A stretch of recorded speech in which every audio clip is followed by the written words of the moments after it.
Hello guys, welcome back to the channel. जय हिंद, जय भारत। आज की वीडियो टॉपिक जैसे कि पता लग ही गया होगा, आज हम बात करेंगे smart watches, smart band, wearable devices के बारे में।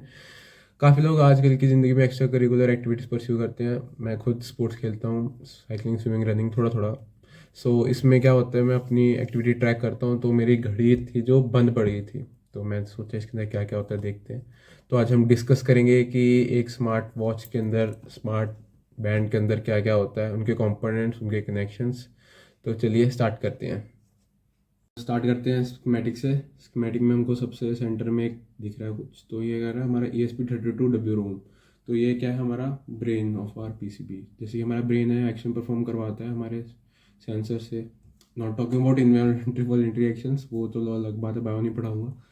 तो इसके अंदर क्या होता है, ये हमारे सेंसर्स को बताता है क्या करना है क्या नहीं करना है, ट्रांसमिट रिसीव करता है, ठीक है।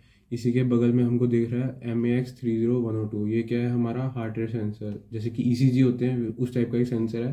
हमारी हार्ट रेट, हमारा SpO2, ब्लड प्रेशर, ये सब मेजर कर सकता है ये। तो इसी के नीचे हमको दिख रहा है MPU6050। ये क्या है, हमारा एक्सलरोमीटर, गायरोस्कोप। तो इसके अंदर 6 एक्सिस हमारे होती हैं। तो जैसे कि हमारे अलग अलग मूवमेंट्स होती हैं, जैसे कि रनिंग, साइकिलिंग, स्विमिंग, बॉक्सिंग, तो हमारे अलग अलग मूवमेंट्स, एक्शंस होते हैं। तो उसके हिसाब से हम कोडिंग करके हम बता सकते हैं कि कौन सा एक्शन परफॉर्म हो रहा है, जैसे कितने स्टेप्स हुए वगैरह वगैरह, हमारी क्या स्पीड थी उस टाइम पे साइकिलिंग के अंदर। तो ये सब कुछ ये बता सकता है। तो इसी के बगल में एक डायोड लगी हुई थी। तो ये हमारा DS18B20। ये क्या, हमारा टेम्परेचर सेंसर, जैसे टेम्परेचर सेंस कर सकता है हमारी बॉडी का। जैसे कि कई कई हमारी वॉचेस होती हैं जो बता देती हैं कुछ होने से पहले ही। तो उसके अंदर अच्छे अच्छे सेंसर यूज़ कर रखे होते हैं, टेम्परेचर से बुखार वगैरह सब बता सकते हैं ये, नॉर्मल बॉडी टेम्परेचर से ऊपर हो जाए। तो और इसी के अंदर हमारी डिस्प्ले लगी हुई है, OLED डिस्प्ले 64x32 की। तो ये हमारी NO49। तो हमको कहीं पर तो डाटा डिस्प्ले करवाना है ना, या फिर हम ऐसे कर सकते हैं, सिर्फ सेंसर लगा के ESP32 के अंदर इनबिल्ट ब्लूटूथ और वाईफाई मॉड्यूल होते हैं, तो हम उसको अपने डिवाइस पे ले आते हैं। पर अगर हमको, जैसे कि हमने अपने रिस्ट पे वेयर करनी है, तो हमको डिस्प्ले देखना होगा। जैसे कि मैंने बताया, गायरोस्कोप और एक्सेलरोमीटर, जैसे हम कई बार इसमें होता है ना ऐसे वेक स्क्रीन का ऑप्शन, तो इसी कारण हो सकता है हमारा एक्शन परफॉर्म हो रहा है और एक्सेलरोमीटर और गायरोस्कोप डायरेक्शन चेंज हो रही है, तो हमको बता देता है कि डिस्प्ले ऑन कर दो। तो ऐसे ही काम होता है डिस्प्ले के लिए। तो डिस्प्ले लगा रखी है हमारा डाटा दिखाने के लिए। तो और ऊपर क्या है, हमारा है पावर मैनेजमेंट सिस्टम। इसके अंदर क्या है, एक हमने AMS1117 लगा रखा है। ये हमारा है वोल्टेज रेगुलेटर, क्योंकि हमारा ये स्पीड 3.3 वोल्ट पे काम करता है। अगर ऊपर नीचे होगा तो ये वोल्टेज रेगुलेट करेगा। और हमारा क्या है, बैटरी मैनेजमेंट सिस्टम। क्योंकि हमने मान लो घड़ी डाल रखी है, तो हम बार बार उसके अंदर सेल थोड़ा डालेंगे, हमारी वॉच क्लॉक थोड़ी ना, जो हम दीवारों पर लगाते हैं वॉल क्लॉक। तो उसके लिए हमने सेल डाल रखे होंगे, बैटरी डाल रखी होगी, उसको चार्ज डिस्चार्ज करते रहेंगे।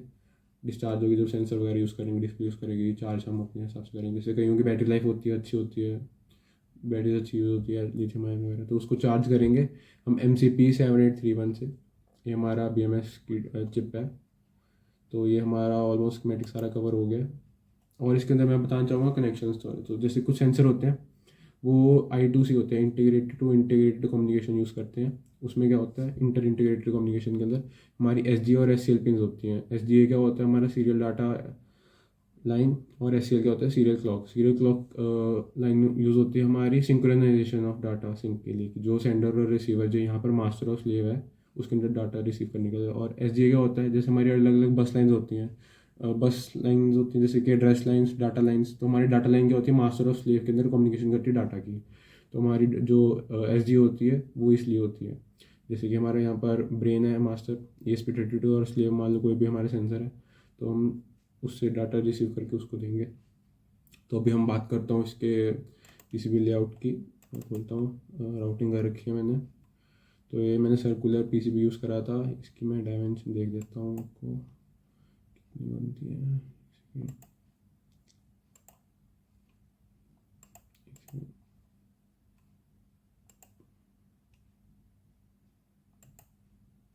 ये मोटी मोटी कुछ 5 सेंटीमीटर की है, ऑलमोस्ट डायरेक्ट ठीक है हमारा, ज़्यादा बड़ा भी नहीं है।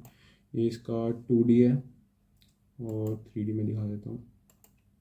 3D के अंदर मैंने कुछ कुछ सेंसर मैंने फ्लिप कर दिए थे on the PC, below the PCB, क्योंकि कुछ सेंसर से बॉडी टेम्परेचर, ECG वाला हमारा जो हेल्थ मॉनिटर है हमारा हार्ट बीट का, तो नीचे लगे, बॉडी पे टच होना चाहिए, तो तब ज़्यादा बेटर हमारे रिजल्ट आएंगे।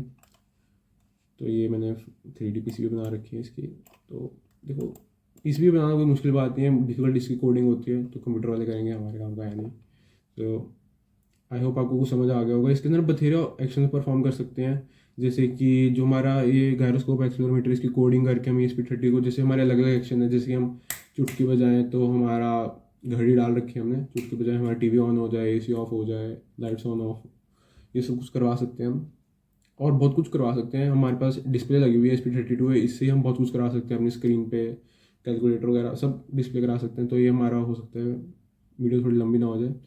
सो I will cut to short. अगर कुछ आपको डाउट हो तो कमेंट्स में पूछना, अगर मेरे लिए कोई सजेशन हो तो भी comments, always open for the feedback. जय हिंद, जय भारत।